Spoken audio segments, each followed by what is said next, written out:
Hello, everybody. This is Jacob Sapochnik with the Enchanting Lawyer Podcast. This is a show where we interview the most inspiring entrepreneurs, attorneys, and business people who share with us their ideas and help us be better at what we do, inspire us to achieve better results, and we always learn something new. And today I have an attorney actually on the show. We had a few shows before where we had different business people, but today we have a very smart attorney. A newspaper reporter once wrote that Brian Tannebaum is the lawyer that lawyers go to when they find themselves in hot water. A past president of the Florida Association of Criminal Defense Lawyers, now in his 20th year of practice, Brian's clients are either lawyers trying to remain lawyers, law students trying to become lawyers, or those facing state or federal criminal charges. His professional ethics blog, MyLawLicense.com, was honored as one of the top 100 legal blogs by the ABA in 2011. He is also a former columnist for Above the Law and a certified sommelier. His first book, The Practice: Brutal Truth About Lawyers and Lawyering, was published by the ABA in October of 2014 and is an amazing book, and I'm excited to have Brian here so we can ask him more about this. Welcome to the show, Brian. How are you? I'm great. It's very nice to be with you, Jacob. Excellent. Very good. So, Brian, I when I was reading your bio, I didn't realize you were a sommelier, and that's something that I wanted to ask you as well about.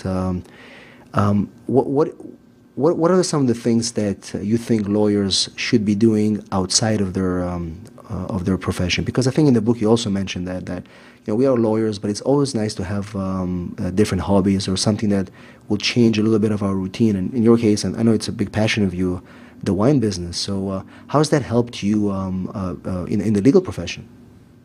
Well, it's a great question. I appreciate you asking. In 2011, I had spent a great deal of time enjoying wine, collecting wine, and going to tastings and meeting people, and I just decided that I would become proficient. Mm-hmm. So I went to a class and studied for a test and became certified for no other reason that it was just something interesting to me. And as you mentioned in the book, I think one of my chapters is called Get a Hobby, because especially in my practice, I'm dealing with lawyers who, may not be practicing much longer because of discipline issues or criminal issues. And we have these conversations about, what else are you interested in? And I find lawyers aren't interested in much else. And I think that's a problem. I'm always fascinated when I meet a lawyer who is a pilot or who collects something or who is very interested in cooking. And I think that, because of the stress the profession brings us, it's a great thing to do on the side. And as far as your second question,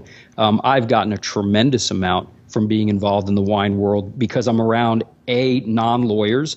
I'm around lawyers that I have things in common with, and the conversation is just very different, and it helps foster relationships with people that later comes back and says, hey, you represent lawyers before the bar, right? Listen, I have someone I want to call you, and the only reason they're doing that is because, we've spent time together socializing.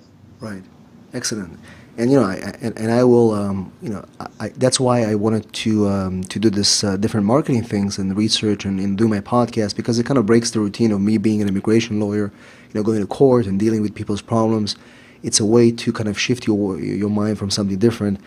And most people don't know, but it's kind of a new project I'm starting. But I'm getting into coffee right now in the next 6 months, so that's going to be a whole different concept here, and I'm kind of excited about it. Oh, that's interesting. Yeah. It's I'll reveal more about it in the next 2 months. But it's a very different coffee concept that I came to know because of one of my clients, who is a very innovative guy. But again, it gives me an excitement to do something new. And when I go back to my office as an attorney, I'm excited to practice law. So I agree with you. This is a great shift. And so since we're on the topic of wine, I'm going to ask you a selfish question. When I order white wine, I always get Sauvignon Blanc. And what will be something similar to that that I can replace it with? Let's say the taste of Sauvignon Blanc, something that kind of palate. Because I'm tired. Well, if you like, right, of course, and that's what happens. You find one wine you like, and you just keep drinking it. Exactly. There's two things that I would consider. I would try a couple of white Burgundies. Now, those are not cheap wines. Those wines can be pricey, and they're a treat. They're not something you drink on a Tuesday night sitting in front of the television eating pizza, but it's an enjoyable, very nice white wine. And I would also consider a grape that I'm a huge fan of, and there's not a lot of it out there, but it's called Viognier. It's obviously a French grape, and it's mostly used to blend in other wines, but they do make 100% Viognier wines, and I am a big fan of that grape. You know, I've tried it. I'm a big Sauvignon Blanc fan as well, so that's why I recommend those grapes, and I'm glad you've tried it. I've tried a Viognier, and it's actually very hard to pronounce it, but it was recommended to me by one of the sommeliers at my favorite place. Excellent. Oh, good. Yeah, no, it's wonderful. Very good. And so that's great. So, you know, at least people who listen to the show will get some more value, and not just the serious lawyer stuff we're going to talk about, because we're gonna touch some very, very interesting things about our profession, and I'm very, very excited that you're here, Brian. So thanks for that tip, and I'm going to definitely try it this weekend. So in your book, there's one chapter that you talk about the future of law, and to me it's very interesting because there's another article that you wrote in Above the Law. And by the way, I met up with David Latt a couple of months ago. He came to San Diego, a very nice guy, and became nice friends. He's just a brilliant lawyer, and I like to surround myself with those smart guys all over the country. And in that article, you say that the future of law is a joke, and I would like you to kind of expand more on that, and then I'll kind of chime in with my thoughts about that. Well, it's a great question, and it's really one of the central focuses of the book, and that is that we're in a time now where you have all of these tech companies out there that are trying very hard to get into every law office. And the way that they're doing that is the way that businesses do. They're trying to convince lawyers, if you do not use our technology, you are not going to have a practice after a certain period of time. The way law was practiced in the past is not the way law is going to be practiced in the future. And I sit here, and I've been out for 20 years, and people may think, wow, that's a long time. I don't think it's a very long time, because I know lawyers who've been practicing 50 and 60 years. But I know that people call my office, they come in and sit down, they tell me their deepest, darkest secrets, we strategize about their case, and we may go to court, we may write a motion or a letter, we may meet with another lawyer and negotiate something. And I don't care how much technology is out there, none of that is going to be able to ever take the place of what I just mentioned. And there will always be the need for lawyers to do that. What I think they're focusing on is the basic tenets of law, which means I do believe in 10, 15 years, it's going to be very different for a consumer who wants a contract or who wants a will or has some other minor legal matter that can be handled through documents. But remember something, in every legal case, except for the basic stuff, there are people who have questions and they have emotions and they have thoughts and they have secrets, and technology doesn't take the place of that. So my concern is that law students are graduating from law school, and younger lawyers too are being told, you have to have this software, you have to have this hardware. If you don't have an iPad, if you don't have a virtual presence, you're just not going to make it. And I can give you many examples of businesses that thrive that are very old. I always give the example of that tailor shop that's in every town, and you walk up to it, and it's only open on Tuesdays from 12 to 4. But you can't get an appointment there because that's where very discerning people go to get their clothes. And you can go to a big box store and you can order clothes online and you can order discount clothes from many places. But there's always going to be consumers out there who want something more personable, who want someone sitting in front of them who can think. And the fact that a lawyer has all this technology, I don't think it goes to why a client is hiring a lawyer. Right. And the thing is that, you said in your article as well, and in the book, is that, lawyers, they want to make money. They want to make money, and that's what they were led to believe even before going to law school. Law school is expensive. So we come out of law school. We have a law degree that costs us, so much money, and now we have all these people that prey on us. That say, we pay me this, and I'll put you the first page of Google. Pay me this, and so that's why the shift is no longer the client's best interest; is how we make money as lawyers. And I think that's something that you touched on in your book as well. And how do you think it's going to change? Well, I will tell you that, because of my position on technology and the internet, and I always tell people, and they kind of look at me in a strange way, I have a ton of Twitter followers and Facebook friends, and I am on Google Plus, and I am on LinkedIn, and I blog, and I have a website, and I have a smartphone, and I can get into my office wirelessly. But none of that has anything to do with, my legal representation of an individual or someone walking in the door. Sure, someone may call me because they saw me on the internet, but most people call me because they've gotten a referral from somebody else. And I think what's happening now, you talk about the change, I don't think lawyers are being educated on building relationships. I think the relationships lawyers are being educated to build are online relationships. And that brings a certain consumer. I tell people all the time, there's only two reasons anyone goes to the internet. One is to get information, and two is to find the cheapest price they can find on whatever they're looking for. And if you as a lawyer want to be the cheapest price someone's looking for, then you're probably going to do very well with a very strong internet presence. But if you want a different type of practice, there are still ways to build it the old-fashioned way. Right, exactly. And I think, in my mind, the future of law is you have to decide what camp you're going to be on. Do you want to be on that camp where you're going to get those clients that come to you from the internet and they are not the best quality clients, or you want to build yourself a reputation, but that's going to take longer? And exactly. Right. And the problem I have is I have lawyers who call me and they say, listen, don't tell anyone, but I spent all this money on this and that, and the clients just aren't coming in the door. And I say, well, you're not the only one doing that. I'm hosting a wine tasting at my office while you're sitting there looking at the screen wondering why the 10 lawyers that are, above or below you are getting all the cases. You're not building strong relationships that are going to have people trust, like, and respect you and cause good clients to come to you, because a good client is someone who gets in trouble or has a problem or needs something and picks up the phone or sends an email to someone they respect. And if that person knows you, there's probably an 80% chance you're going to get that client just because of the relationship. Right. Then that client will go to the internet and they can look at your website and something you've written, and maybe some reviews if you have reviews online. But this whole notion of you can no longer build a practice like Brian Tannebaum did 20 years ago, that makes me very angry, because it's just simply not true. Absolutely. And again, it's all about it's all about the state of mind and what the lawyer. Even today, you have to have a plan. Even 20 years ago, I don't think it was easy to start a practice. There was less interruption. There was less options for people. Now they have more options and they are more informed. So it's a bit more difficult for you to compete against others.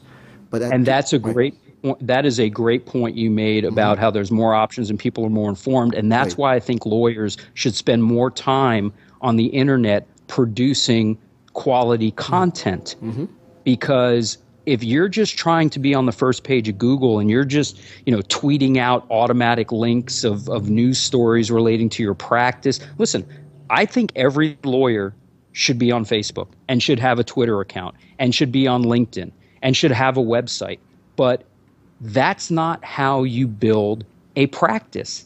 I mean, you can build a certain kind of practice that way, but most of the time what you're going to be doing is sitting on the phone saying how much you charge for a certain case, because those are the people who are calling. My worst call is someone who calls and says, I found you on the internet, because I know what the second question is.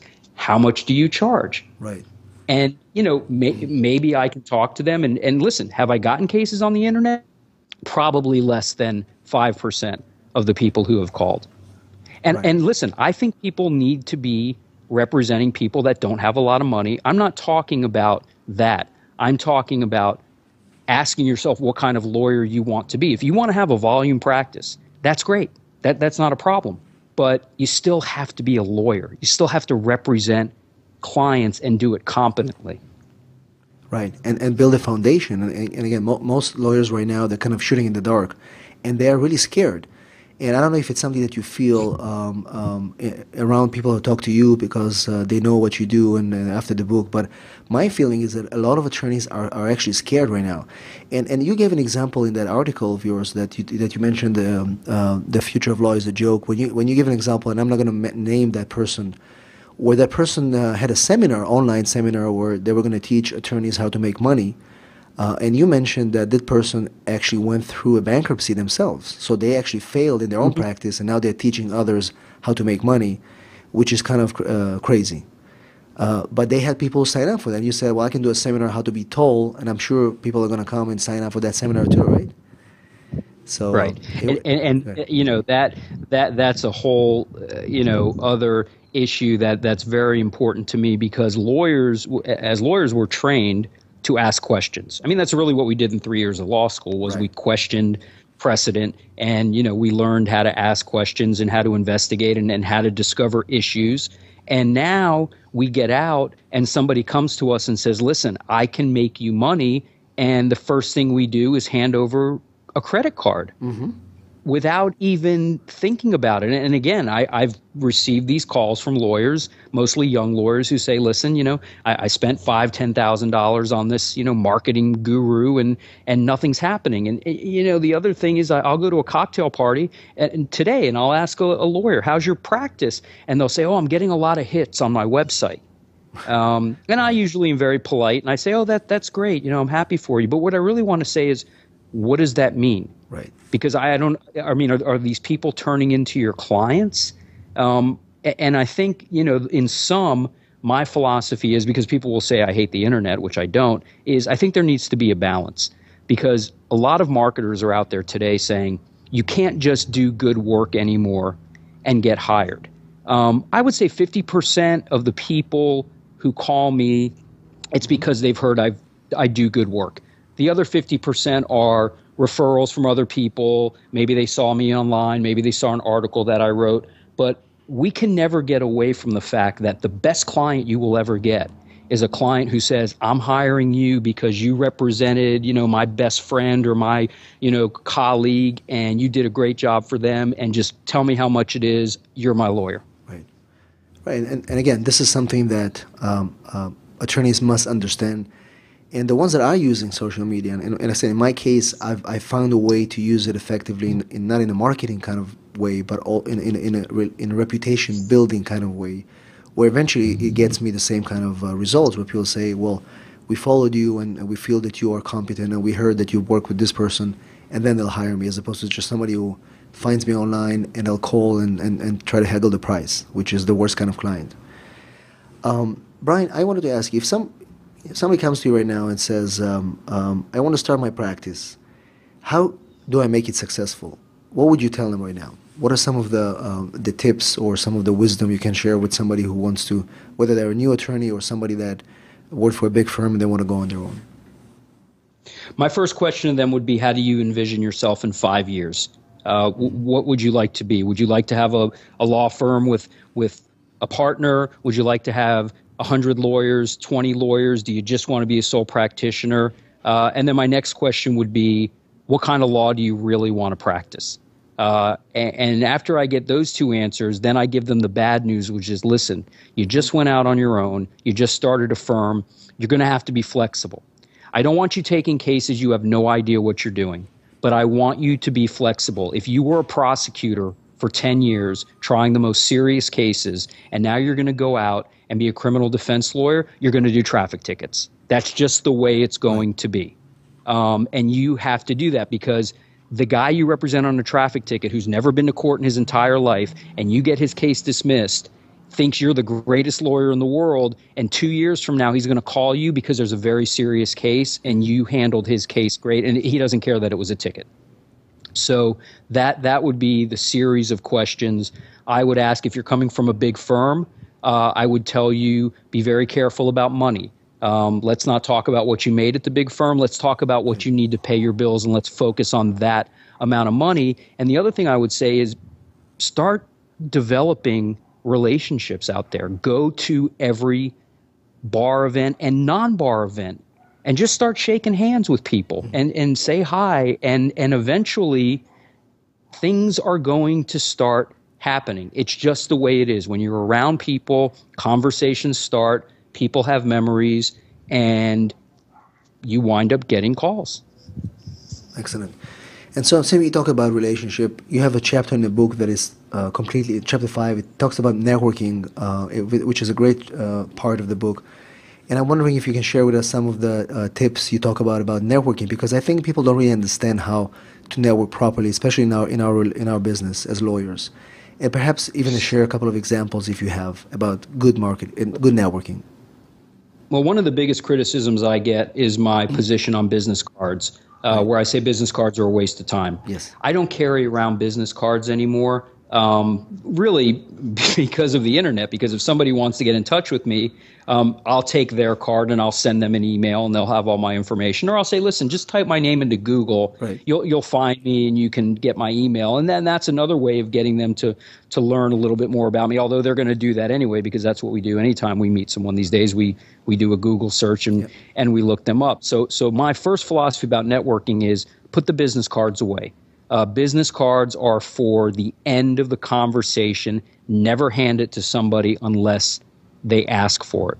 That's number one. Number two, showing up to events and having a drink is never going to get you anywhere. You have to start sponsoring networking events, being more than present at a networking event, looking at the list, maybe if you can do that at certain events, of who's going to be there, and figure out who you want to meet and spend time with that person. But the typical, show up, grab a drink, shake hands, where you're from, generally is going to get you a stack of business cards that you're going to put on your desk and put a rubber band around and eventually throw them in the garbage. And that's what's going to happen to your card too. So my tips on networking are: talk to people, put the business cards away, sponsor events if you can. And you can do so for probably less money than you think. You can be a co-sponsor of an event, and make sure that you focus on the people that you want to talk to. Mm-hmm. Excellent. These are great tips. In fact, I had on my show Derek Coburn, and he wrote the book "Networking is Not Working," and this is an amazing book. I don't know if you heard of this book, "Networking is Not Working." And in the book, he talks about a different philosophy to networking, and kind of like what you're saying, where he says you have to be the connector. So you create the event, you create the reason. You met somebody, you make sure that you connect them with at least 5 other people. Very interesting approach to networking, because he says, we end up going to these events, meeting people, nothing happens. No follow-up, no results. If you become the center of the event, or if you create those events, if you start connecting people, becoming the connector, that's when results start happening. And attorneys, we have that ability. If I'm a criminal attorney, I can connect somebody. If I have a client who's a real estate agent, I can connect to somebody. Attorneys are not thinking outside the box; they're thinking inside the box, and that's why, we have a bad reputation about being bad business people, because we are just lawyers. We think that that's going to make it, right? We have our title and we are lawyers. So I like exactly, those. And most people who hire lawyers are not lawyers, and so it's important to be around people that are not lawyers. One of the things I talk about in networking is be where you're not expected to be. If you get an invitation to an event and you think to yourself that's just an odd organization, I have no idea why I would show up to something like that, that's where you need to be. That's the event you need to go to, because they're going to go down the line and everyone's going to be, in this profession. And then you're going to say, I'm an immigration lawyer. And they're going to go, oh, that's interesting. And the rest of the night, they're going to be talking to you about your practice. Excellent.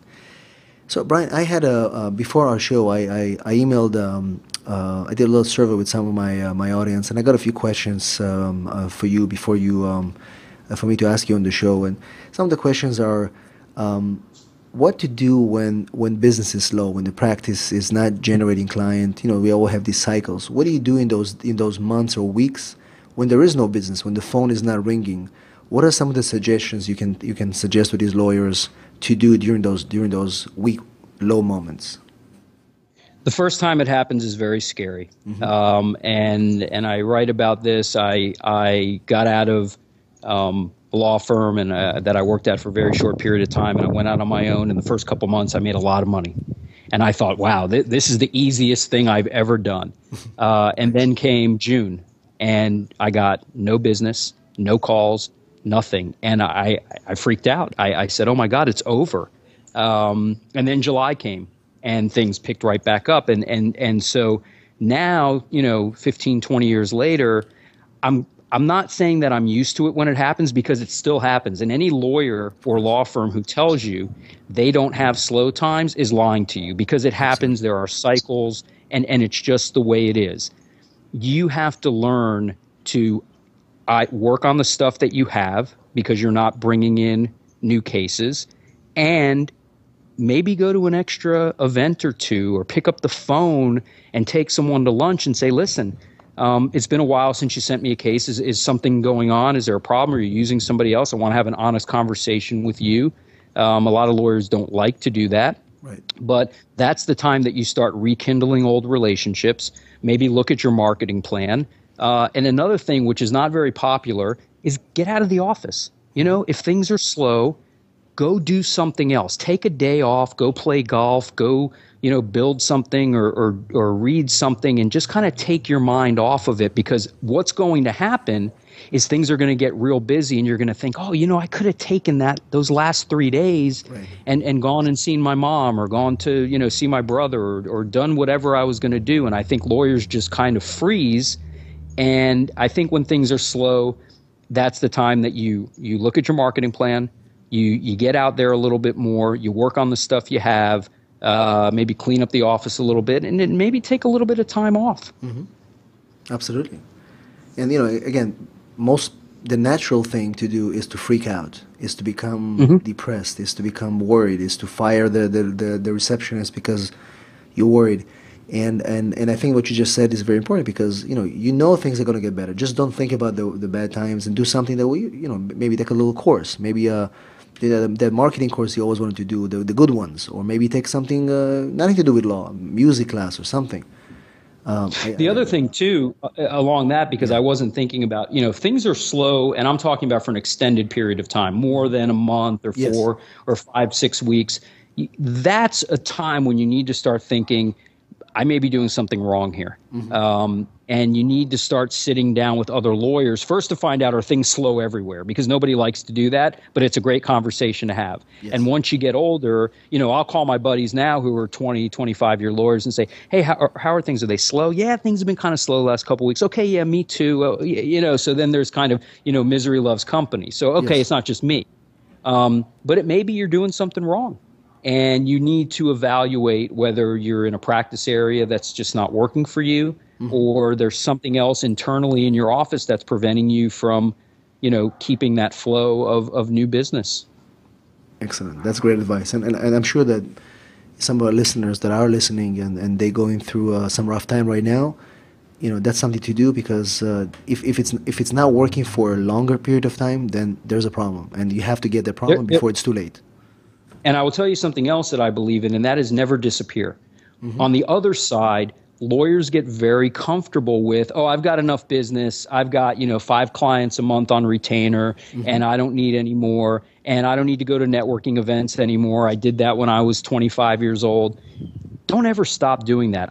Listen, when I was out of school and I was networking, I was going out, 4 nights a week. I didn't have kids. I wasn't married yet. I mean, I understand that life changes. Right now, I've been married 20 years. I have 2 children, and I go to all of their school events. But I still am around. And when I'm asked to speak, or I'm asked to sponsor something, or I'm just going to go to some little stupid bar event just to say hi to some people, you still have to do those things no matter how successful you are. Right. Because, and I feel you cannot rely on a few referral sources or on any referral sources. You have to be ready for whatever happens. So the continuation of these efforts must continue, even for you psychologically, just to feel good about it, right? Absolutely. Excellent. Thanks for that, Brian. And then another question that came up is, and I've also seen it in your book, and I personally would like to know more about this, is what do you do about fee collection? What are some of the methods or some innovative ways to collect fees without feeling bad about it and making sure that people pay on time? Great question. First of all, I always say if you're not getting paid as a lawyer, it's not the client's fault. It's your fault, because you didn't make things clear and you're doing things that are hurting your business. And one thing we have to remember is, and this is my opinion, law is a profession first, and a business second. But both things are important, because you can be a professional, but if you don't have any clients, then it doesn't matter. So both things are important, but I put profession one, business two. And you have to, at the outset, make very hard decisions. Do I really want this case? Because I've already had 2 conversations with this potential client about the payment of fees, and I feel in my gut that there's a problem here. Yes, he can come up with an initial retainer, and that's very nice, but my sense is 60 days into this case, when he is ready to pay my first bill, I'm not going to get that money, and so it's going to start costing me money, and then the judge isn't going to let me withdraw. And so the best case, in my opinion, is the case that you turn down. And that's the first thing I think lawyers need to do, is at the initial intake, you have to determine, and listen, things happen. People lose their jobs, or people fall on hard times. But if your gut feel is usually going to be right, whether the client's going to be a problem. But in terms of, let's say, a decent client who's just all of a sudden not paying, the initial thing is to find out, what's going on. Is not, hey, you owe me money and I need it by tomorrow and you're 20 days late. If you have a good relationship with the client, you pick up the phone and say, listen, I'd like to meet with you. They're probably going to know why. And say, I need to know, what's going on. My problem with lawyers in that sense is lawyers continue relationships with clients who aren't paying them, and they always say to me, well, he's a good client. Right. A good client is one who pays you.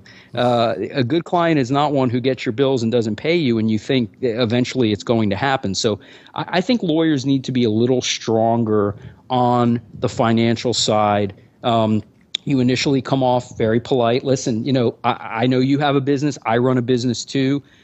You may think all lawyers are rich. They're not. I have a mortgage. I have rent. I have a secretary. And I count on these bills being paid. And sometimes the client may say, listen, you know what? I'm sorry. You're right. I'll send you a check tomorrow. I'm just having a rough time. But I think you start off nice. And then eventually you got to cut the client loose if you can, because you're in a business and you can't do the case pro bono unless obviously you've agreed to do it pro bono. But it's a rough situation because sometimes clients don't pay and they have a sense that there's nothing you're going to do about it. Mm-hmm. And the lawyer agrees to just keep representing the client. But I think lawyers, like I said, need to be a little more forceful about the business side of the profession. And I like what you said, just having a conversation where they understand that you're not that rich person or just a lawyer. You kind of bring them into your life and say, listen, I've got people to pay as well, and we have to work it out as professionals. You pay me, I continue the business, and I can help you. I think when you have that conversation with them, it's just easier to collect. And I've seen that work well in my practice as well, because it always happens. Somebody's starting to pay, and then they say, oh, well, next month. Then we don't get the check, and instead of trying to threaten them, you just come in there and say, listen, let's find a way to resolve it. What can I do to help you make this right so we can continue to work on your case? And they appreciate that, I feel. Absolutely. And so, Brian, I have so many questions to ask you, but I think that, as we come to the end of the show very soon, I wanted to get into some of and I like the way when you end your book, you have a bit of a philosophical sense to it when you talk about what will always matter in the legal profession.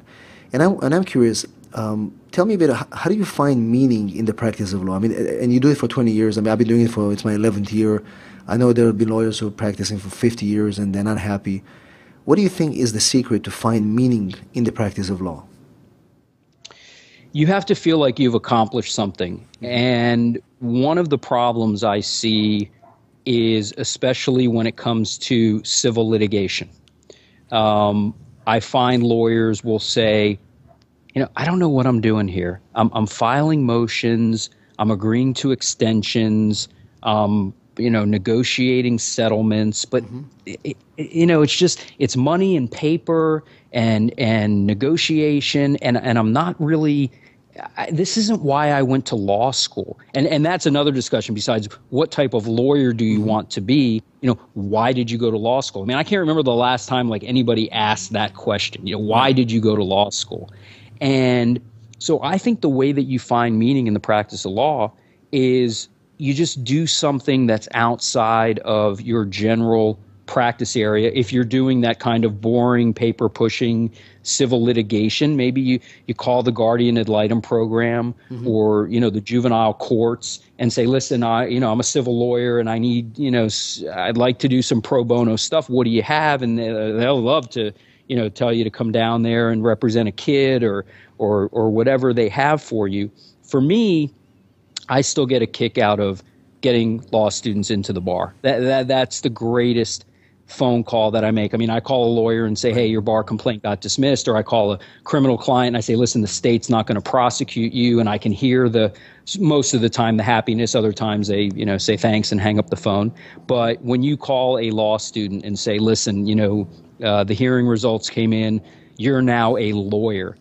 Even my wife says that's the moment that I just, I'm just smiling. I think that's a great thing. And so I think lawyers, no matter what their practice area is, and there's some lawyers who their practice area is all about meaning, and mine is very much about that because my practice affects lives, whether it's liberty or professional licenses. But I think lawyers who don't have that kind of a practice area need to find something else within the law that they can do on the side to kind of get back to why they wanted to become a lawyer. Right. This is great, because I feel the same, in immigration law, it's a lot about, you help somebody stay here or prevent deportation. You get the satisfaction, and that gives me meaning.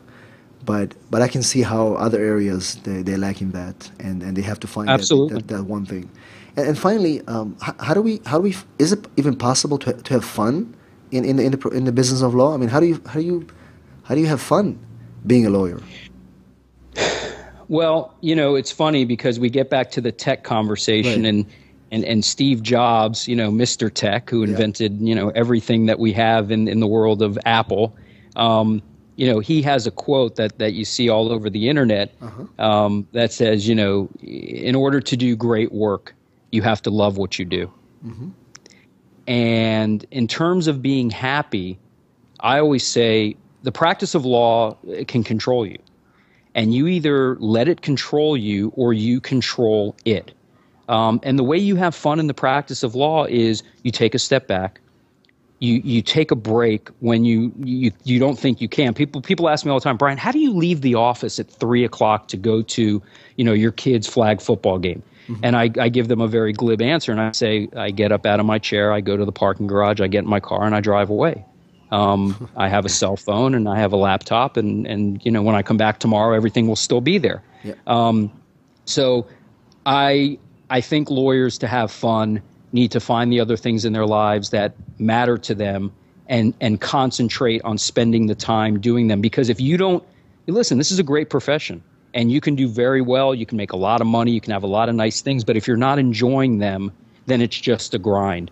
And every once in a while, you got to take a step back and say, this is the prize that I get for going to law school, passing the bar, representing people, dealing with the stress every day, is that next Friday, I'm not going into the office. And all day, all I'm going to think about is that I'm a lawyer and I can do this because of the kind of practice that I have. I think lawyers that work 7 days a week, never take a vacation, you're just going to get burned out and you're going to hate your job. Right, exactly. This is great advice, and I think that hopefully people who listen to this really pay attention, because this is the way we can continue practicing law and being happy attorneys. And if there are happy attorneys, of course the clients feel much better because they're dealing with somebody that is passionate about what they do. And I love that. Brian, I wanted to thank you again for coming on the show. I think we covered a lot of interesting topics, and you were great. If the audience would like to find you online, can you verbally tell us where we can find you? And I'm going to, of course, link everything in the show notes, including where to find your book. Yes, my law firm is Tannebaum Weiss, Tannebaum Weiss.com. My email is bt@tannebaumweiss.com, and the email comes right to me, and I'm always happy to read something from a lawyer just to say hi. Perfect. And if you Google my name, there's a phone number in my office and everything else. Very good. And I can vouch that you always answer my emails. That was great. Thank you so much, Yes. Brian. It was a pleasure having you on the show. This is Jacob Sapochnik at jacob@enchantinglawyer.com. If you have questions or you want to send me comments, we'd love to hear from you. And we'll see you at our next episode. Thank you, and stay enchanting.